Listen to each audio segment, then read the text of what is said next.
Dan seterusnya, Pakatan Harapan PH masih belum membincangkan sebarang kerjasama dengan mana-mana parti pembangkang lain bagi menghadapi pilihan raya umum ke-15 PRU15 akan datang.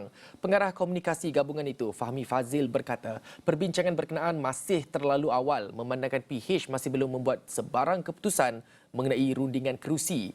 Timbalan Presiden PKR Rafizi Ramli sebelum ini menegaskan bahawa kemah besar bukan strategi utama untuk pilihan raya. Sebaliknya PH perlu memperkukuh kembali kepada mencari jalan penyelesaian dan buat penawaran kepada rakyat. Jadi untuk membincangkan mengenai kerjasama dalam kalangan gabungan parti dan juga konsep kemah besar ini dalam situasi politik semasa, saya bersama fellow kerusi Institusi Raja-Raja Melayu UiTM, Mujibu Abdul Muiz. Assalamualaikum Tuan. Waalaikumsalam, Syah. Selamat Baik. petang.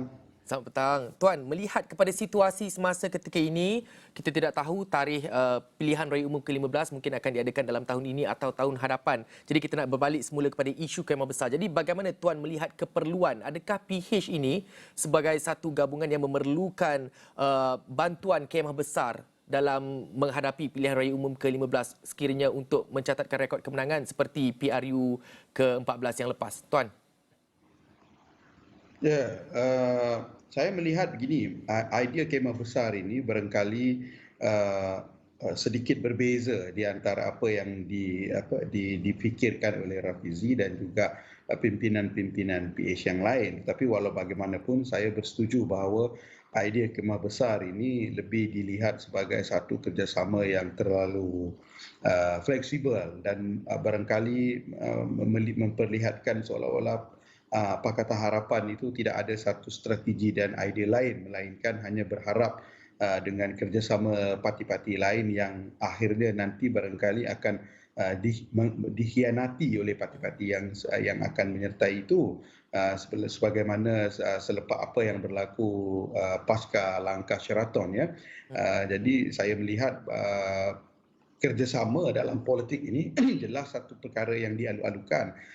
Menerima hakikat bahawa dalam politik Malaysia agak sukar mana-mana parti ini untuk menang kalau bertanding secara solo, dan mengenangkan bahawa setiap komponen itu memainkan peranan dan ada sumbangannya yang tersendiri memenangi segmen kerusi tertentu, seperti mana yang difahamkan dalam konteks PH itu, ya, terutamanya dalam keadaan semasa yang memperlihatkan pengundi itu sudah semakin kritikal, sudah semakin rasional dalam memilih, maka sumbangan setiap parti itu jelas diperlukan. Jadi saya melihat kerjasama ini perlu, tetapi dalam konteks memikirkan juga bahawa yang diajak bekerjasama itu harus memiliki setia kawan, harus memiliki satu budaya politik yang setia dan juga mampu bertahan bersama-sama, senang dan susah dengan pakatan itu, berbanding dengan menerima mana-mana parti atas dasar hanya mahu membentuk satu majoriti yang diperlukan, tetapi setelah majoriti itu diperlukan, kerajaan yang dibuat itu tidak stabil dan akhirnya mungkin akan berlaku pengkhianatan ke keluar parti ke, ataupun bertukar gabungan ke, yang susah nanti itu PH itu sendiri. Jadi ini barangkali idea yang kita nampak dalam konteks kemah besar itu yang difikirkan oleh kelompok Rafizi dan kelompok tertentu di dalam PKR itu, ini yang saya rasa barangkali harus difikirkan. Tetapi secara umum saya melihat kerjasama politik ini sangat diperlukan, kerana kita akhirnya dalam mana-mana sistem demokrasi yang mahukan akhir itu nanti adalah siapa yang boleh membentuk satu majoriti, dan majoriti itu diperlukan bagi membentuk kerajaan. Ini rule of the game bagi demokrasi, dan ini memerlukan apa juga kerjasama bagi membolehkan angka itu dicapai. Baik, Tuan ada menyebut tadi dalam keadaan politik semasa ketika ini, maafkan saya sekiranya saya tersilap, Tuan ada berkata agak sukar untuk mana-mana parti politik untuk bergerak secara bersendirian untuk menghadapi PRU 15 akan datang, melihat pada situasi semasa ketika ini dengan beberapa perkara yang didepani oleh Malaysia ketika ini. Jadi Tuan, saya nak tanya, sebab ini berdasarkan apa yang dikongsikan oleh Timbalan Presiden PKR semasa Kongres PKR tempoh hari, ada mengatakan bahawa beliau memberi amaran pendekatan kemah besar oleh pembangkang untuk menang pilihan raya umum ke-15 boleh menjadikan PH berdepan pertelagahan seperti mana berlaku kepada Muafakat Nasional ketika ini. Jadi Tuan, bagaimana Tuan melihat ideologi untuk membolehkan PH bergerak sendiri ke hadapan secara solo menghadapi pilihan raya ini tanpa kerjasama dengan kemah besar, Tuan? Adakah ia realistik ketika ini? Eh, Barangkali kita harus melihat kepada bagaimana undi dan demografi pengundi itu semakin kritikal. Walaupun kita masih lagi melihat ada set-set tertentu dalam pembacaan demografi pengundi, ya, pengundi di bandar, di luar bandar dan juga di kerusi-kerusi campuran itu, walaupun masih lagi nampaknya ada kecenderungan tertentu pada parti-parti tertentu.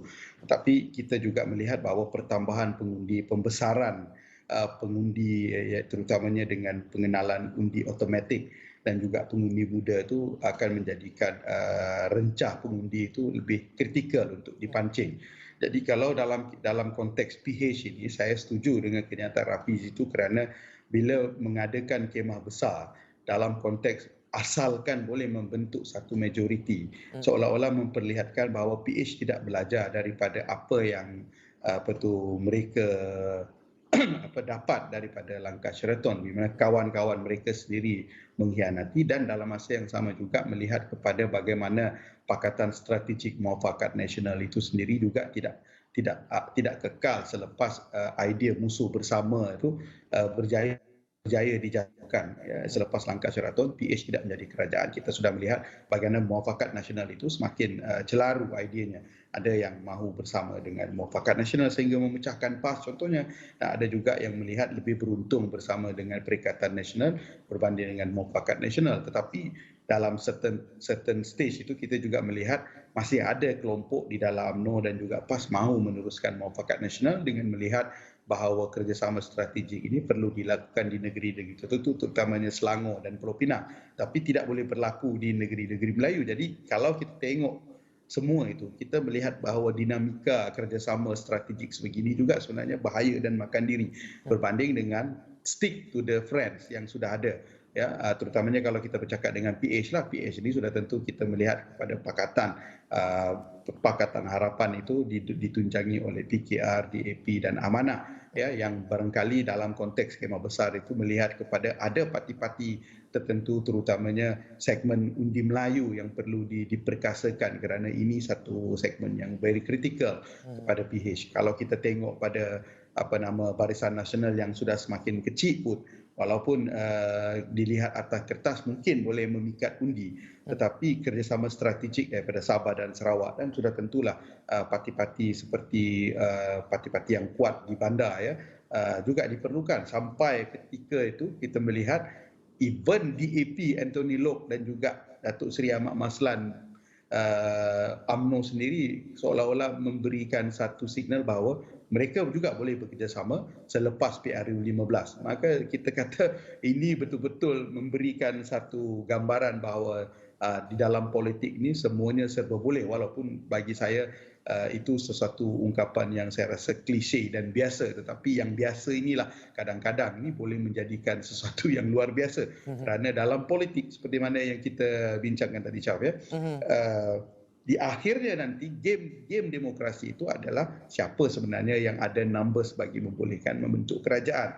Jadi dengan kita kata kesukaran ini, darjah kesukaran itu semakin kritikal. Ya, mana-mana parti yang memiliki kursi-kursi signifikan ini sudah tentu boleh bekerjasama bagi membolehkan itu, kerana kita tengok confident and supply agreement itu juga sudah boleh dicapai menerusi MOU dan sebagainya. Jadi saya rasa kerjasama ini semakin fleksibel. Saya rasa tidak ada masalah untuk membentuk kerjasama. Cuma itulah bagaimana kerjasama itu boleh kekal sehingga membawa kepada PRU yang seterusnya, itu yang paling sesuai kita perhatikan selepas itu. Baik Tuan, soalan saya yang terakhir, ya. Apa kalau melihat, kalau betul PH mengambil keputusan untuk bergerak tanpa ada kerjasama kemah besar dalam pilihan raya akan datang, pilihan raya umum akan datang, apa tawaran yang sebenar-benarnya perlu diberikan kepada pengundi untuk membolehkan mereka dipilih untuk menang pada pilihan raya akan datang, dan juga melihat kepada situasi, kita lihat kepada rekod beberapa PRN di beberapa negeri di mana Barisan Nasional menang besar. Jadi apa tawaran yang wajar dipertimbangkan atau diberikan atau ditawarkan kepada rakyat untuk nak capai kegemilangan menjelang PRU 15 nanti, Tuan? Ya, ini bebanan terbesar PH pada ketika ini, kerana mereka telah diberikan peluang untuk menjadi kerajaan selama 22 bulan, walaupun sepatutnya mandat itu patut dihabiskan dalam tempoh 5 tahun bagi membolehkan kita membuat perbandingan yang wajar, ya. Maksudnya perbandingan apple to apple bagaimana PH memerintah dan juga Barisan Nasional, sebab kalau kita tengok prestasi 22 bulan dengan prestasi 60 tahun itu, saya rasa satu perbandingan yang tidak wajar. Namun begitu, sebagai sebuah parti yang perlu ditawarkan ini adalah sesuatu yang segar, dan saya rasa PH juga pada ketika ini berjaya menggairahkan kembali pengundi dengan isu-isu seperti littoral combat ship yang memperlihatkan bahawa isu-isu politik integriti ini masih lagi kekal bersama dengan PH sebagai salah satu yang diperjuangkan. Namun begitu, masalah dengan PH ini bepanan ketika menjadi kerajaan 22 bulan itu ketika harapan rakyat yang tinggi dikecewakan dengan prestasi yang tidak setimpal dengan undi yang dibayar pada ketika itu, kerana ketidakmampuan PH untuk menunaikan janji, ya, terutamanya memenuhi tuntutan manifesto dan janji-janji pilihan raya pada ketika itu. Jadi saya rasa kalau PH mampu untuk bergerak bersendirian atas kerangka PH ni, saya rasa perlu mengekalkan politik integriti yang diperjuangkan, kerana itu satu key point yang saya rasa dituntut dan didapatkan oleh pengundi pada ketika ini. Tetapi dalam masa yang sama juga perlu memperlihatkan satu gambaran keyakinan bahawa mereka sebenarnya adalah kerajaan in waiting yang capable dengan memenuhi tuntutan mereka sebagai sebuah kerajaan yang boleh diharapkan. Kerana saya rasa hikmah terbesar selepas langkah Sheraton ini bila mereka berjaya membersihkan mereka-mereka yang boleh barangkali dianggap sebagai duri dalam daging pengkhianat itu. Jadi saya rasa kalau mampu datang dengan line up yang baru, datang dengan pemimpin-pemimpin yang capable, mungkin PH boleh ke depan dalam tiket.